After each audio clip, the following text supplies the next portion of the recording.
बिस्मिल्लाहिर्रहमानिर्रहीम। अस्सलामुअलैकुम।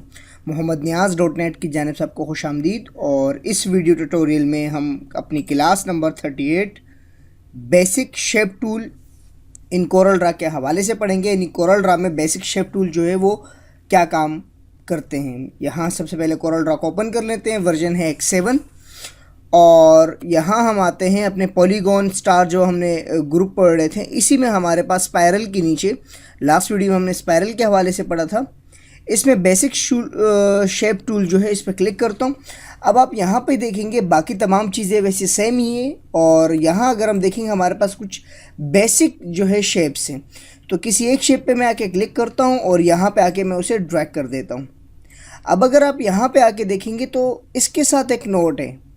ये नोट जो है बेसिकली इसको एडिट करने के लिए, इसमें चेंजिंग करने के लिए होती है। ये देखिए, हम यहाँ से इसके अंदर चेंजिंग कर सकते हैं, अपनी मर्ज़ी से किसी भी किस्म की इसकी शेप को ड्रॉ कर सकते हैं। और ये हमारे पास आप शेप टूल जो है इसके बारे में मैंने आपको स्टार्टिंग की वीडियोस में समझाया था कि शेप टूल क्या काम करता है। नोट की एडिटिंग के लिए काम कर रहा होता है। और इसी तरह अगर मैं दूसरी शेप उठाऊँ, बिलफर्ज यहाँ पे आता हूँ और मैं किसी दूसरी शेप्स को सेलेक्ट करता हूँ और यहाँ पे आके उसे ड्रैग कर देता हूँ। ये देखिएगा, अगर यही हम शिफ्ट की मदद से करेंगे तो चारों जानिब से बिल्कुल इक्वल जो है वो ड्रॉ करेगा। कंट्रोल की मदद से करेंगे तो सेंटर पॉइंट से, जहाँ मैंने पॉइंट लगाया था उस पॉइंट से इसे ड्रैग करेगा। शिफ्ट दबाऊंगा तो चारों साइड पर सेम, ये देखें।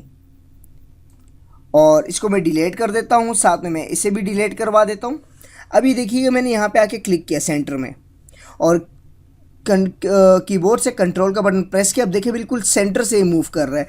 और अगर मैं शिफ्ट का बटन भी इसके साथ प्रेस कर दूं तो ये चारों जानिब इक्वल मूव करवाएगा। ये देखें। और अगर मुझे इसमें कलर वो फिल करना है तो यहाँ पे आके मैं अपनी मर्जी का कोई भी कलर फिल कर दूंगा। जो भी कलर मुझे पसंद हो वो कलर यहाँ पे फिल कर देंगे। कलर को हल्का करना चाहते हैं तो उस पर आके माउस का बटन जो है होल्ड करके रखें तो आपके पास मज़ीद कलर्स आ जाएंगे। इसमें से अपनी मर्ज़ी का कोई भी कलर चुन लीजिए और वो कलर इसके अंदर आ जाएगा। ये देखिएगा। और इसकी आउटलाइन को भी हम लोग चेंज कर सकते हैं अपनी मर्ज़ी से। और अगर आपको जो है इसका आउटलाइन की स्टाइल वगैरह चेंज करने हैं तो कीबोर्ड से F12 है। इंशाल्लाह इसके हवाले से, आउटलाइन के हवाले से बाद में भी पढ़ेंगे। तो यहाँ से आप इसका आउटलाइन के जो स्टाइल वगैरह है वो भी चेंज करवा सकते हैं। और इसके जो साइज़ है उसको भी इंक्रीज़ और डिक्रीज़ कर सकते हैं। ये देखिएगा। तो यहाँ से जो है हम लोग शेप टूल की मदद से अपनी मर्ज़ी के शेप्स बना सकते हैं और इन शेप्स पे अपनी मर्ज़ी से एडिटिंग वगैरह कर सकते हैं। ये देखिएगा, दूसरा मैं शेप वो कर देता हूँ, इसको एडिट कर देता हूँ। और एडिट करने के बाद अगर मैं इसे मूव करवाना चाहूँ तो ये देखिएगा, तो बहुत आसानी के साथ हम इसके अंदर अपनी मर्ज़ी से कोई शेप बना सकते हैं। उस शेप के अंदर एडिटिंग वगैरह कर सकते हैं। यह हमारे ऊपर है, हम किस तरह शेप्स को एडिट करते हैं या उसकी एडिटिंग करते हैं। यहाँ जस्ट इस वीडियो में हमने ये समझना है कि बेसिक टूल क्या काम करता है। और इंशाल्लाह प्रैक्टिकली जब हम इसे यूज़ करेंगे तो और भी बेहतर अंदाज से चीज़ें समझ में आएंगी। और इसके अंदर जो बाकी ऑप्शन है मैं वैसे भी आपको बाकी वीडियोस ट्यूटोरियल में इसके हवाले से पढ़ा चुका था।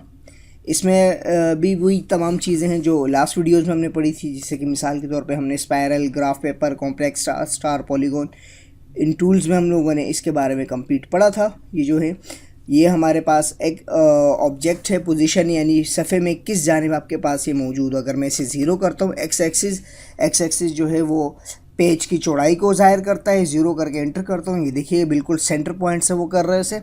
और अगर वाई एक्सिस को भी मैं ज़ीरो करता हूँ और इंटर करता हूँ, ये देखिए बिल्कुल सेंटर उस पॉइंट से इसको 0 पॉइंट से उठा रहा है। और इसी तरह अगर मैं मैनुअली मूव करना चाहता हूँ तो ये देखिए बिल्कुल मैनुअल है।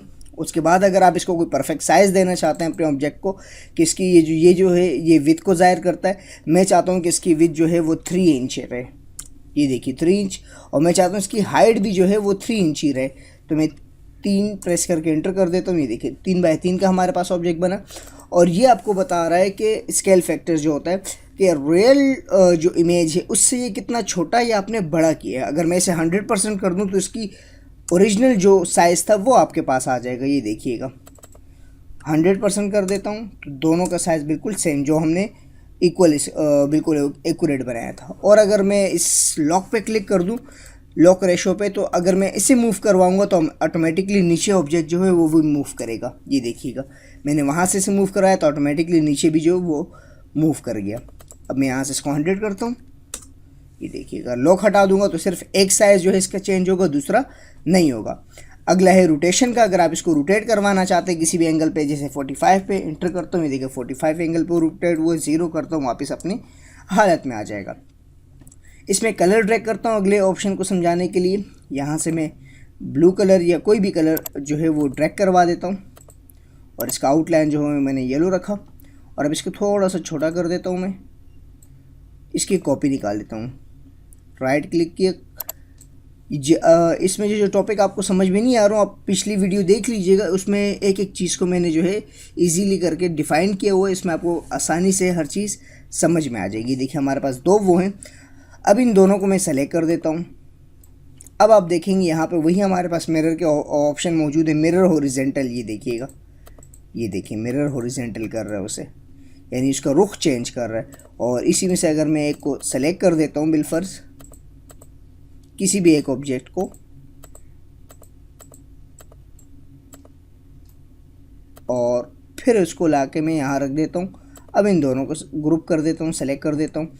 अब देखिएगा वर्टिकली, यानी वो तो चौड़ाई में कर रहा था और यहाँ से ये लंबाई में उसके ऑब्जेक्ट वगैरह को जो है चेंज करवाएगा। तो ये बेसिकली हमारे पास बेसिक शेप टूल्स थे और बेसिक शेप टूल के हवाले से मैंने आपको इसमें समझाया। मज़ीद भी अगर आपको इसमें कोई बात समझ में नहीं आई या आप मुझसे कुछ हेल्प लेना चाहते हैं तो आप मेरी वेबसाइट में आके मुझे कमेंट करें। इंशाल्लाह वहाँ जितना हो सके मैं आपकी हेल्प करने की कोशिश करूँगा।